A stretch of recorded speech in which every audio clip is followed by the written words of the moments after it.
si Batman arrête, le Joker arrête. Or, notre sombre et bienveillant justicier n'était pas prêt à laisser tomber. Car il est de notoriété publique, qu'il a toujours été responsable des méchants, mais qu'il ne s'arrêtera jamais de les affronter. Soit par vengeance ou par simple divertissement. Malheur à tous les hommes qui ont connu le malheur, j'ai envie de dire, parce que Bruce Wayne est ce personnage qui a eu beaucoup de souffrance et qui se projette vers la souffrance. Mais c'est l'un des rares personnages à se sublimer en fait, à se réinventer. Wayne à la fois détruit physiquement et moralement, du début à la fin du film, passe par toutes les étapes du baptême par le sang. Comme un homme qui avait tout, richesse, intelligence, jeunesse et beauté, véritable prince de Gotham, arrive à se complaire dans son malheur comme un simple vagabond. Nolan l'explique bien, la souffrance, la peine, la tristesse touchent finalement tout le monde. À travers Batman, Nolan questionne le spectateur. Car contrairement à Tony Stark, qui est à la fois tellement cool et trop stylé, on n'arrive pas à s'identifier à Tony Stark en fait. Batman est humain au final. On peut s'identifier à Wayne, un personnage brillant mais faillible, boitant au début du film. Désolé pour ce petit spoil. Petit clin d'œil aussi, un autre personnage boiteux que j'aime beaucoup. On le sent véritablement faible. Alors, on va dire, mais pourquoi Rise au lieu de False? Parce que le nom False était déjà pris peut-être, je sais pas. Non, car c'est pas tant la chute qui est intéressante, mais la manière de se relever. Et cette phrase que je n'ai pas inventée, que je tire du Batman 1, la preuve que quand même qu'il y a un lien entre les trois films, de Thomas Wayne, le père de Bruce Wayne, qui disait « Pourquoi tombons-nous » pour mieux nous relever. Cette phrase qui peut paraître bateau en fait, et je dirais la phrase même qui décrit le mieux la trilogie. C'est par la souffrance qu'on peut se relever.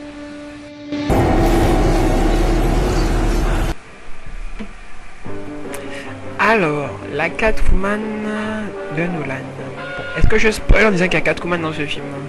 Non, je pense pas, vous avez tous vu la bonne annonce, vous en doutez, elle y est. Voilà. Alors, j'entends dire aussi qu'ils ont trouvé que cette Catwoman n'était pas intéressante, était fade et peu divertissante. Moi je dis non, hein.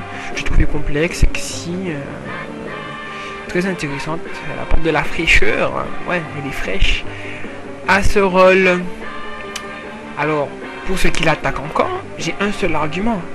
Dois-je rappeler que la Catwoman jouée par Halle Berry, une actrice au demeurant, portée au cinéma, a remporté plein de récompenses comme étant le plus mauvais film de l'année, de l'histoire des Batman, et même de l'histoire du cinéma. Voilà, c'était un mauvais film. Halle Berry surjoue dans ce film. Et le côté félin, que je trouve était inutile. Voilà. Alors que dans Nolan, oui, il y a parfois des actrices qui jouent mal, hein. Pas sans cacher, hein. Tout le monde a entendu parler de cette polémique des Marion Cotillard, mais Catwoman, pour le coup, était bien jouée, hein. Franchement, j'oublie le nom de l'actrice. L'histoire de Catwoman est un peu branlante pour moi quand même. Je trouve que ses motivations sont un peu futiles par rapport aux autres personnages, par rapport à Ben ou Bruce Wayne. Mais bon, voilà quoi.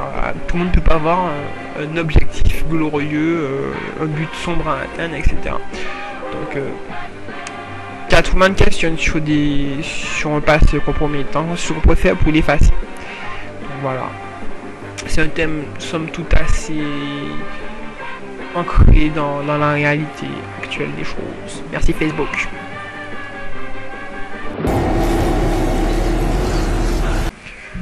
Chouette! Un autre épisode de Superman.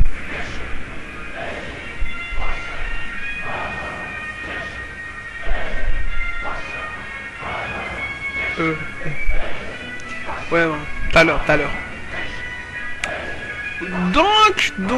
Donc, j'ai gardé la meilleure pour la fin. Le vrai débat, en fait, de ce film, est-ce qu'il est meilleur que le 2?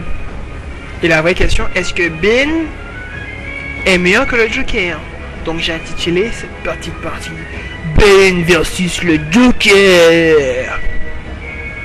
Pour beaucoup de personnes, savoir si Rise est un bon film, c'est aussi à savoir s'il est meilleur que le 2. Si entre les deux films, le réalisateur n'a pas changé son style, il crée ici un nouveau méchant, badass, Bane, assumant l'un des personnages de Batman les plus anonymes et les moins populaires, souvent caricaturé à l'extrême, du fait de son penchant pour la violence, le dopage, le combat à main nue. Au point même que dans les Batman précédents, il était réduit au simple état d'homme de main au service de Poison Ivy. Alors, pourquoi Nolan n'a pas pris un méchant plus charismatique et plus aimé des fans, comme par exemple le tragique et mélancolique Freeze, que j'aime beaucoup, même s'il a été un peu massacré par Arnold Schwarzenegger, ou le génial, c'est d'ailleurs mon méchant préféré dans Batman, mégalomaniaque Homme Mystère? Bah tout simplement car Nolan cherchait un être brutal et fanatique, un chef de guerre inscrit dans la réalité du monde actuel où terrorisme et dictature se côtoient. D'ailleurs, souvent Bane tue à main nue dans ce film. Spoil? Non, pas vraiment.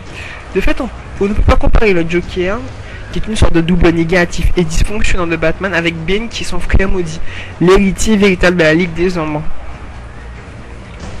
À travers Bane, Nolan impose à son héros un traitement assez horrible, car cette lessiveuse va pouvoir servir à la renaissance de Batman, qui subit un traitement très douloureux et de nombreux sacrifices. Mais il fallait aussi un méchant à la fois physiquement et psychologiquement différent du Joker, même si peu de personnes l'osent le dire, il fallait aller au-delà de l'ombre et du vide laissé par Heath Ledger, car beaucoup de personnes aimaient Dark Knight et voient ce film comme étant le dernier film de cet acteur talentueux mort trop tôt dans la gloire, en fait, au sommet de sa gloire même. Je comprends ces gens, en fait. Nous avons aimé l'interprétation du Joker, nous avons aimé Heath Ledger dans ce rôle, et ce dernier est mort au sommet.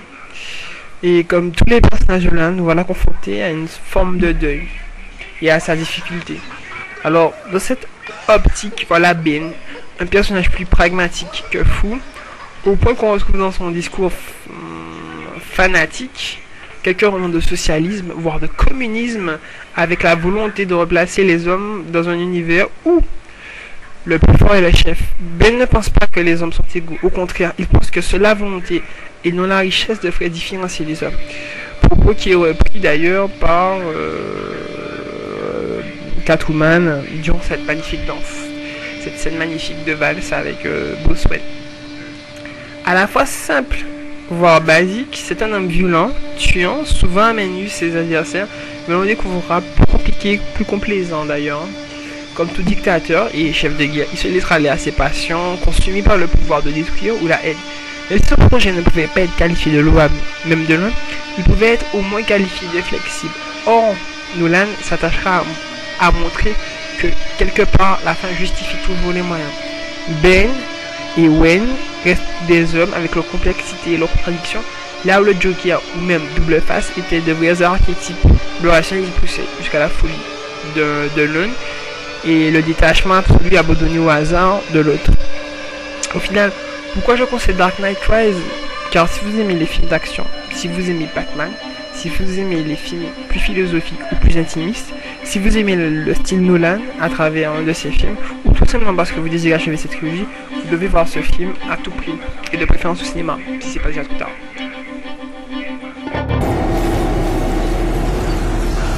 Comme toute bonne chose, Nolan a fini sa trilogie. Alors, est-ce que c'était une fin satisfaisante? Il y a un twist à la fin de ce film. Oui, ben je spoil un petit peu encore. C'est pas spoiler de dire qu'il y a quelque chose de surprenant à la fin. Il est désobligeant de critiquer ce twist, vu qu'il respecte son rôle de twist, car il est inattendu. Ouais, vous avez pas me dit, ouais, Star Wars c'est de la merde parce que j'ai pas suivi que le père de Luke Skywalker, ben, c'était Dark Vador. Oh là, deuxième spoil, attention, dangereux.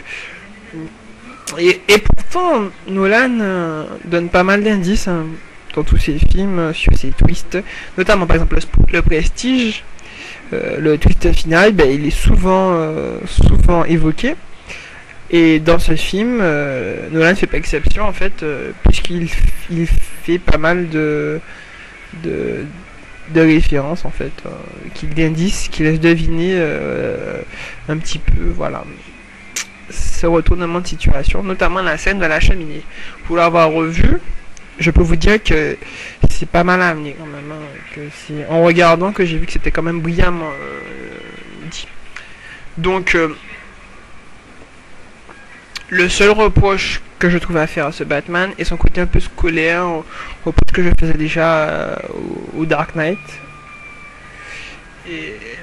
Mais le twist de la fin le fait sortir un peu de sa tranchée parce que bon, il y a quelque chose de bien, c'est que voilà, comme je l'ai dit, je trouve que les personnages féminins dans Batman n'étaient pas assez explorés. Donc dans la bataille DC versus Marvel, l'avantage est pour moi et de loin pour l'instant pour DC. Mais Guénan qui a vu la sortie de Avenger très spectaculaire, Hulk génial, franchement Hulk massacre super bien, mais un peu décevant quand même. Et d'un Spider-Man Amazing qui reste bon sur le papier, à l'écrit, tout ce que vous voulez, mais bon, qui est pour moi bon, voilà, sans réel charisme, voilà. Donc pour moi, Marvel prend un peu de retard, enchaînant des films à grand budget, un petit peu sans âme.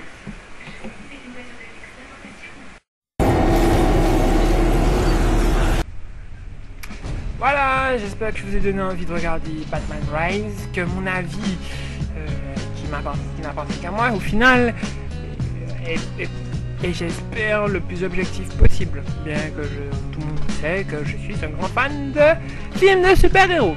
Bon, mis à part ça, vous allez me dire pourquoi il n'y a pas beaucoup d'extraits du film. Bah tout simplement parce que le film est encore à l'affiche et que j'aurais eu du mal à justifier que j'ai les images du film, si vous voyez ce que je veux dire, hein. Petit méga uploader.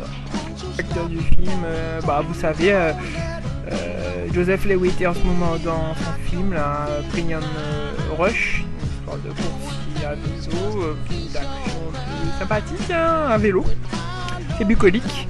Sinon, Tom Hardy qui joue Ben, Gary Oldman qui joue le commissaire Gordon, et Guy Pearce qui était dans un autre film de Nolan que j'ai souvent cité et bientôt, sont tous les trois dans le même film avec Shia LaBeouf qui s'appelle Des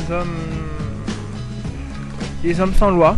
Voilà, un nom débile en français, mais bon. Un petit film sympatoche, hein, j'aime bien tous les films un peu gangster, un petit peu intimiste autour de la prohibition, voilà. Et sinon quoi d'autre? Ah oui, pourquoi une dernière chose qui va vous faire, j'espère, faire basculer vers ce film, Rise, bah tout simplement son réalisateur. Hormis qu'il soit anglais, donc flegmatique, hormis qu'il ait du talent et un sens incroyable de la mise en scène, c'est surtout un super beau mec. Bon, je suis un mec, pas en juger, je vous laisse en juger vous-même. Hein. Ça c'est Nolan. Ça c'est Tim Burton. Hein. Voilà. Tim Burton, on dirait Pete Doherty en 10 ans plus vieux. Sachant que Pete Doherty a l'air déjà en tant que normal 10 ans plus vieux. Ensuite, ça c'est Tarantino.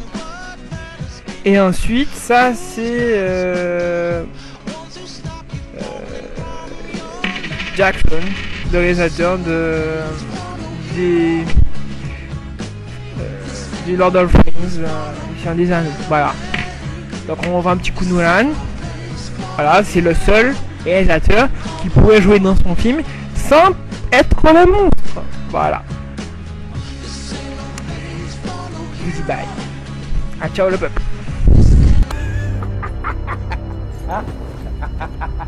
Oh.